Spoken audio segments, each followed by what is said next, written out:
Hi everyone, welcome into Rolling with Sean Lewis. Don't forget to subscribe, post, and share.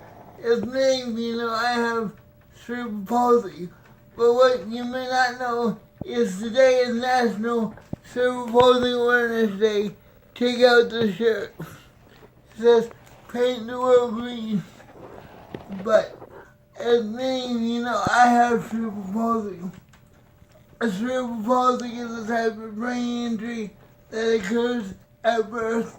It affects more boys than it does girls. There's multiple different types of cerebral palsy.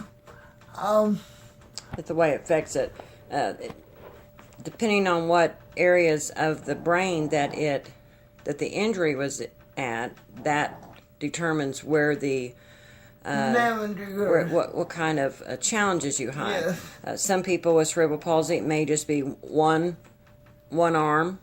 Yes. It could be one half of their body, the right or the left, both arm and leg. Right. It could be diplegic, which is both legs, or it could be quadriplegic, meaning that all limbs, legs and arms, right. your whole body could be affected.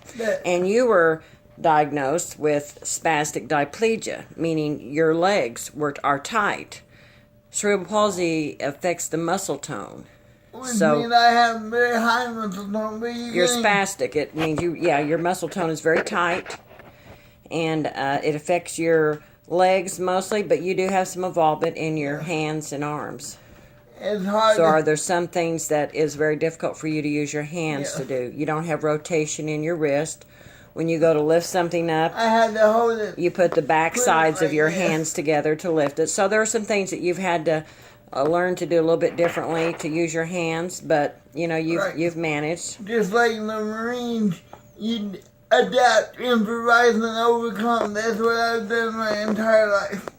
And I have what's called mild dysphagia, which is why my speech is a little bit different. And why is that? Why is speech sometimes affected? Because the tongue... Your tongue is a muscle. Is a muscle. And it affects every muscle in my body. Yeah. So it's sometimes you don't realize it, but to make the different sounds, your tongue is in different positions in your mouth when you speak. And if it's hard for you to control your muscles, then it would be hard for you to control your tongue. Right, and when I was younger, I had all kinds of therapy, including speech therapy. You had occupational therapy, physical therapy, speech therapy. From about 9 months on, you had therapy every week in all those. And didn't you once tell me I was diagnosed with cerebral palsy, at 8 months old? Yeah, you were diagnosed when you were 8 months old.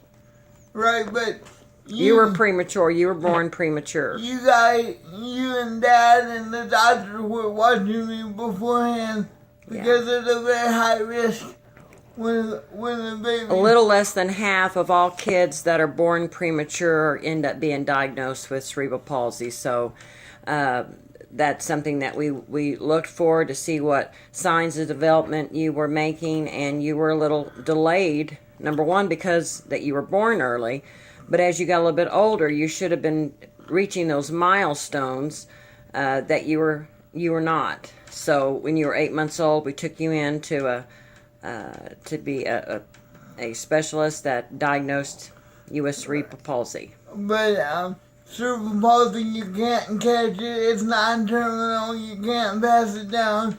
People with